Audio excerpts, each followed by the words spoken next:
চলে গেছিলাম টাকির থেকে হাসনাবাদ মার্কেটে, আর ভেবেছিলাম বৃষ্টি অত জোরে হবে না, কিন্তু যেতে যেতেই এত জোরে বৃষ্টি নেমে গেছিল যে আমি স্কুটিটাই চালাতে পারছিলাম না। এত বেশি বৃষ্টি হচ্ছে যে আমাদের দাঁড়াতে হলো, আমরা যেতে পারছি না, এত বড় মানে এত বৃষ্টি হচ্ছে। বৃষ্টি থামাতে চলে গেলাম মার্কেটে, আর প্রথমেই কিছু সবজির দোকানে গেছিলাম। খুব ফ্রেশ ফ্রেশ এখানে সবজি বিক্রি হয়, তো আমরা এখান থেকে কিছু কিছু জিনিস কিনে নিচ্ছিলাম। তারপরেই চলে এসেছিলাম মাছের দোকানে। দেখো কত মাছ! আমাদের গঙ্গারামপুরে এত ভ্যারাইটির মাছ আমি কিন্তু দেখতে পাই না। আর এখানে কিন্তু অনেক নতুন নতুন মাছের দোকানও বসেছে। তারপরে আমরা চলে গেছিলাম একটা চিকেনের দোকানে, আর এখানেই তোমাদেরকে দেখাবো আমার দেখা কিছু নতুন নতুন মুরগি, যেটা আমি কোনো দিনই দেখিনি।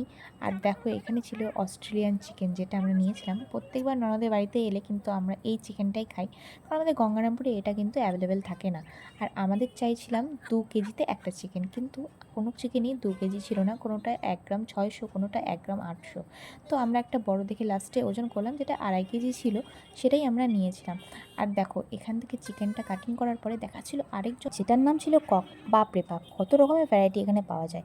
আর এবার আমাদের চিকেনটা ফ্রেশ মতো কাটিং করে দিল দাদা।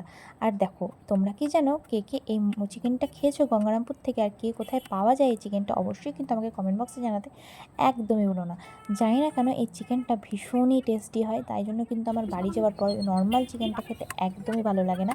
নর্মাল চিকেনের তুলনায় এটা কিছুটা দাম বেশি, তবে টেস্টও ভীষণ ভালো। কিন্তু আমার ওই যে চিকেন কাটিংয়ের দোকানের সামনে একটু ঘৃণা লাগে আর কি। তারপরে রাস্তায় লেগে গেছিলো ভীষণ একটা গন্ডগোল। যাই হোক, তারপরে কিন্তু হাসনাবাদ নদীর বীচ থেকে এটা কিন্তু আসতেই তোমরা ডান দিকে এই দাদার দোকানটা পেয়ে যাবে, ঠিক ফিশ মার্কেটের সামনে।